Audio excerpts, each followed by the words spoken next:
All right, we're back again. Good to go. No hesitation. Let's get going. Mike, go ahead with the synopsis. All right, this one is episode 5. I don't get it, not one bit.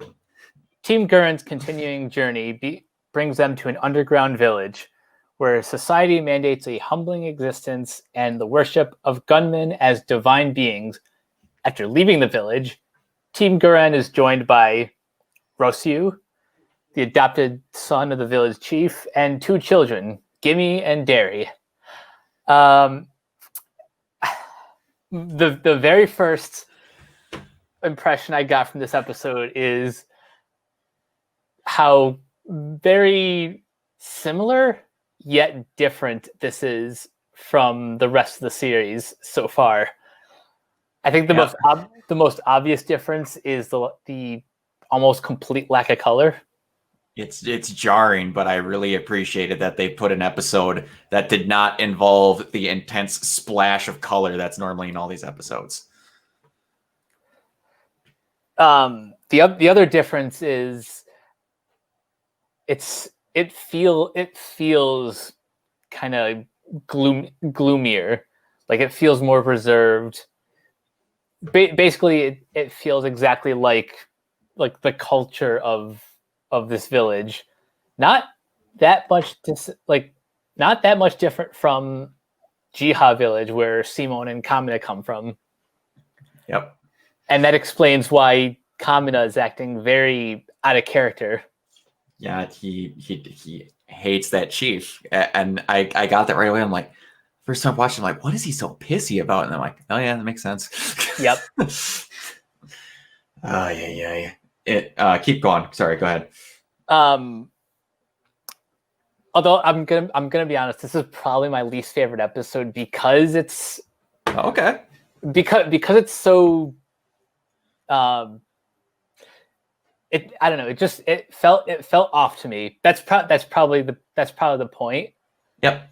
And I do appreciate some of the more like the commentary on religion, how usually the leaders are never telling the truth because they're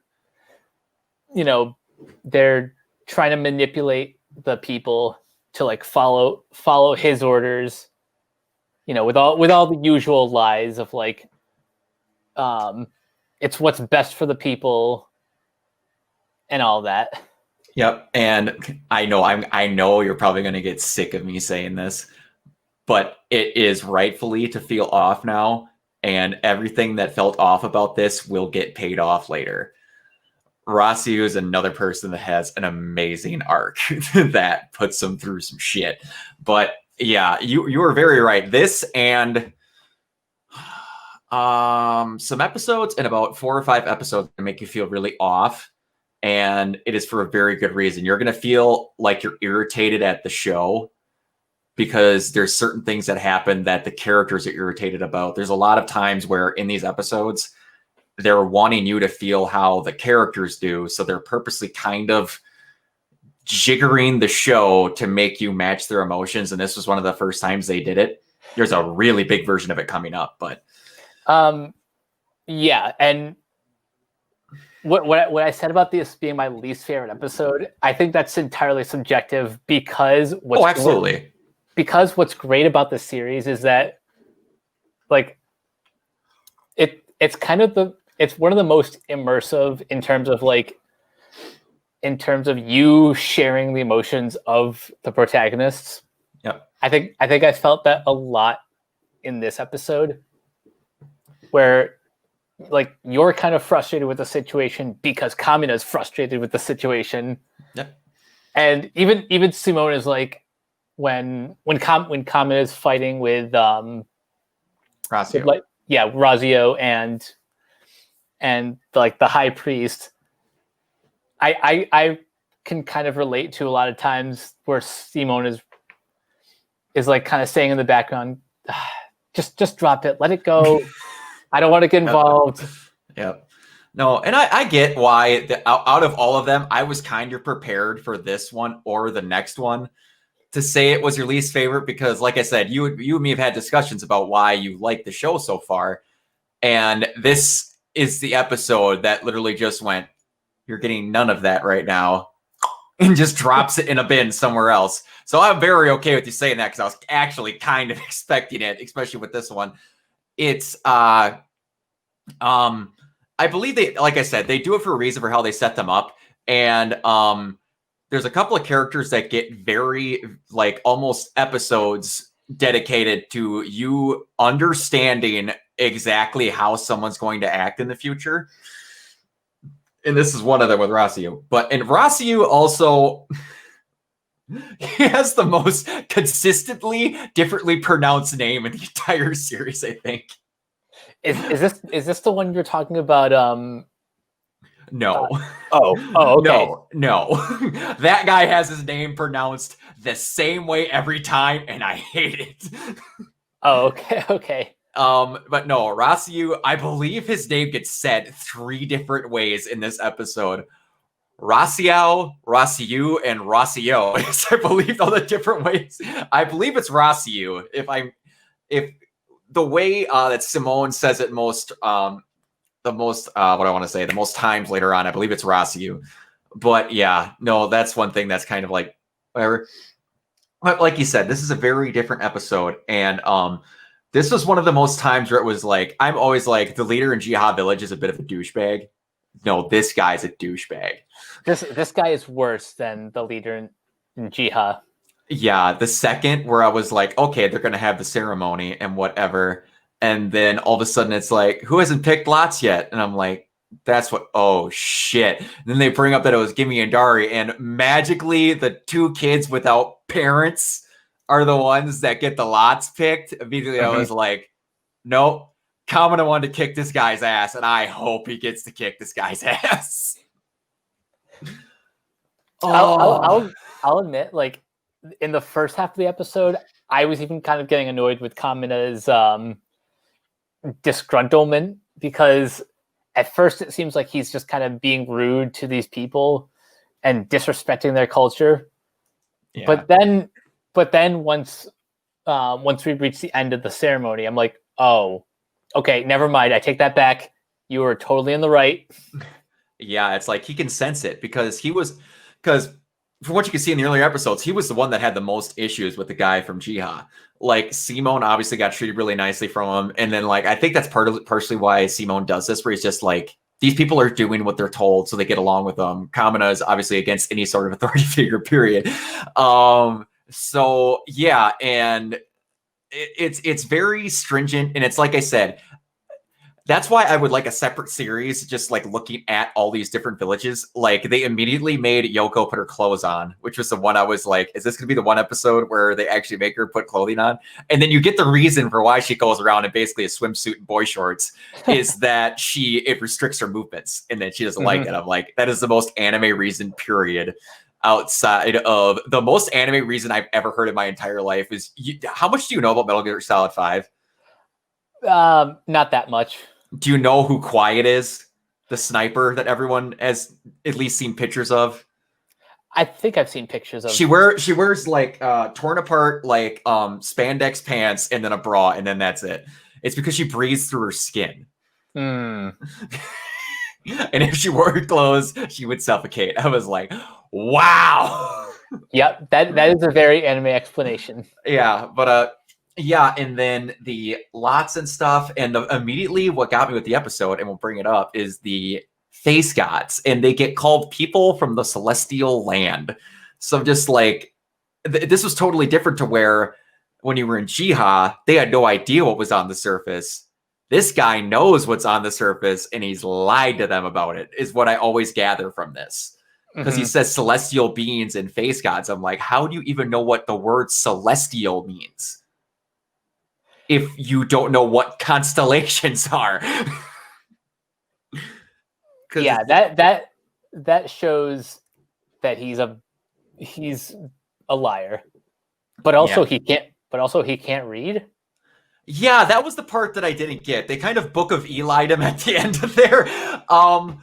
Like he wants to give that to, and I swore, I'm not going to say something because I have to be very, very careful when I'm talking with you about this so that I don't say massive spoilers, because I wrote something in my notes to talk with you about in the next episode, and I can't talk with you about it because it's a unbelievably giant spoiler.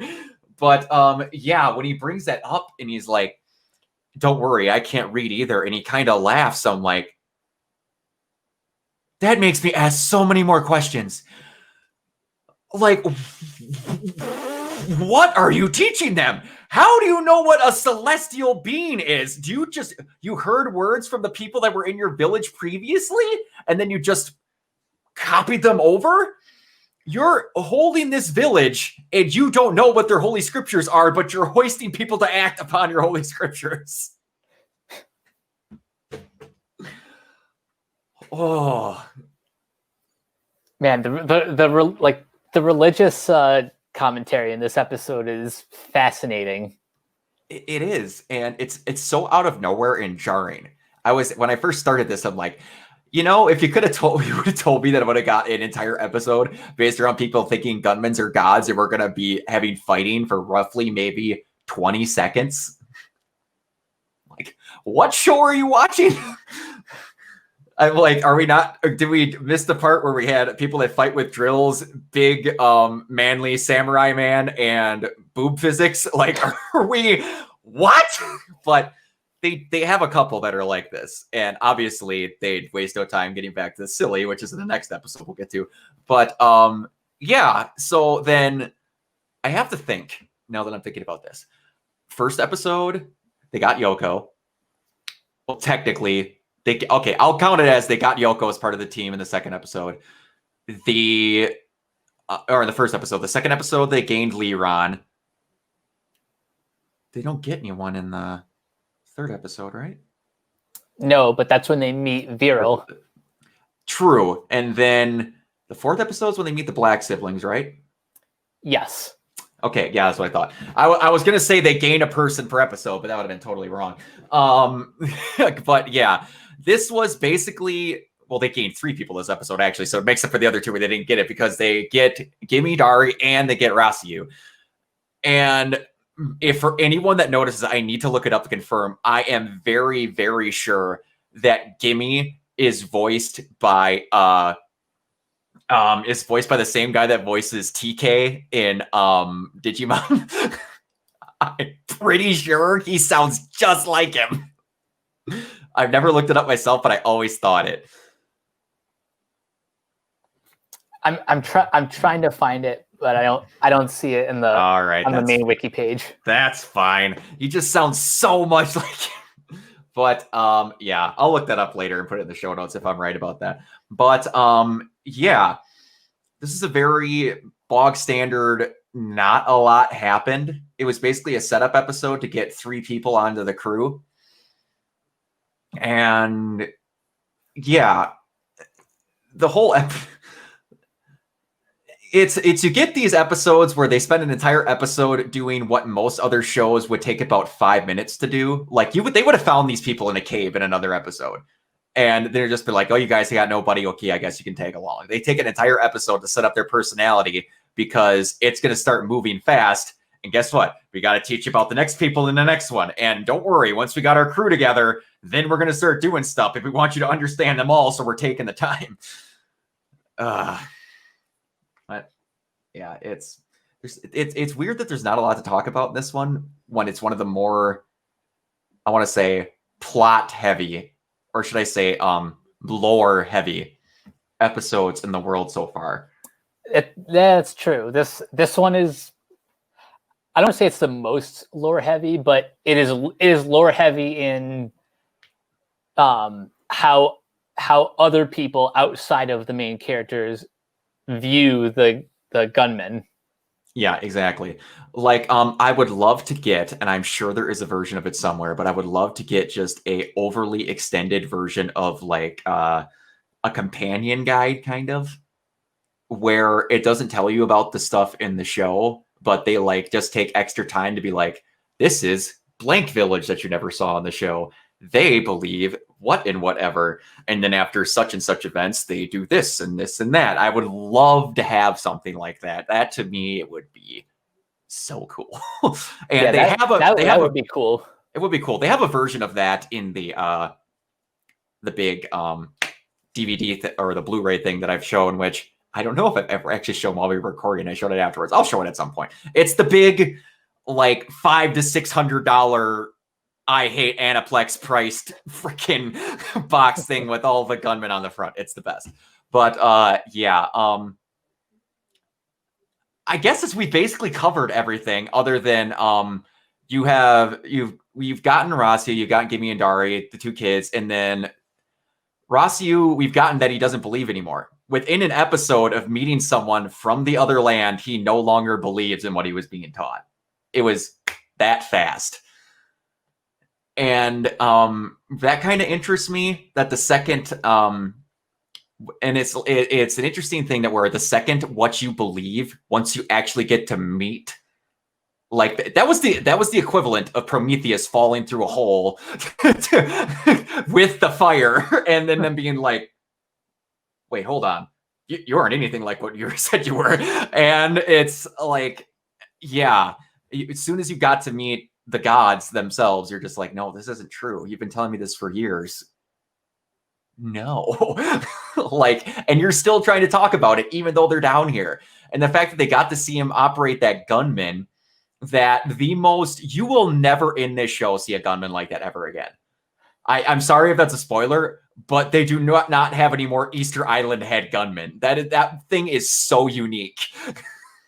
I'm kind of relieved. I mean, yeah. it was an interesting design, but like, I'm expecting more colorful gunmen in the future. Oh, they are. I won't say the character that gets it, but there is a gunman that's in a shape of a star, and I think it's my favorite non-Gurren transformation version in the entire show. No, that is a lie. I just remember what my second favorite is. That star one's my third. The second one is probably is very closely tied for being the most badass thing in the show next to Gurren. And a lot of people will say that they like it more, and I do not blame them at all because it's awesome. But anyway, yeah. So we've got to the point where we pretty much talked about everything. So since this is your least favorite, what is something that this actually might get the most answer out of any times I've asked this? What is something you would have changed about how they handled the episode? See, that's a good question. I'm not sure. I'm not exactly sure what I would change. I would maybe just.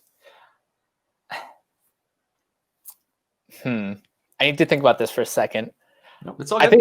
I think one thing I would change is I would make the high priest a little less cold.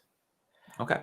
I mean, yeah, that's kind of the point. That's kind of the point of this episode, and he's kind of the big reason why Rossiu has his little crisis of faith. Yeah. But I don't know.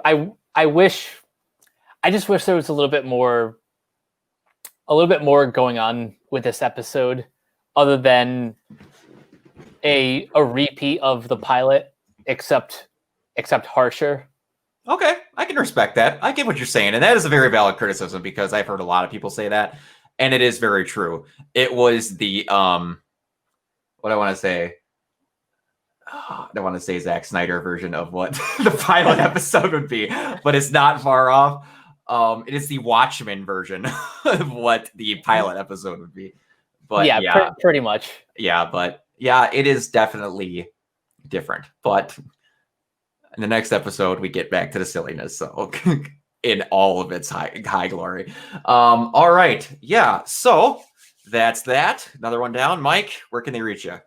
You guys can find me at Twitter and Instagram at CaptainK42. Check out my quick thoughts on letterboxd.com/CoachK42.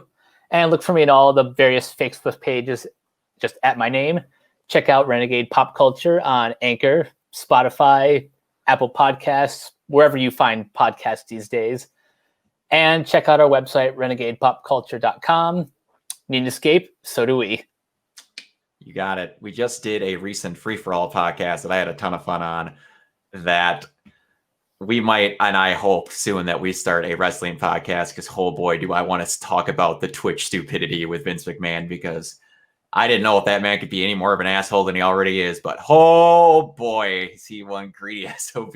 We'll talk about that more later on a podcast, I'm sure. You can you can find me at Organoid Zero. Speaking of Twitch, you can find me there. And on some of the Renegade podcasts, I've gotten to be a little bit more cozy with everybody over there. Everybody at Renegade Pop Culture is extremely awesome. They've been very kind to me, and I appreciate everybody there. Mike was the one that introduced me to it, so I'm very thankful for that. And on the YouTube channel, you're going to see this video on, if you're not watching it live on Facebook, which I actually saw a couple people doing, so that's kind of cool. Yeah, so that's the end of that. And spin on, everybody. I love you. And we'll see you next time. Peace.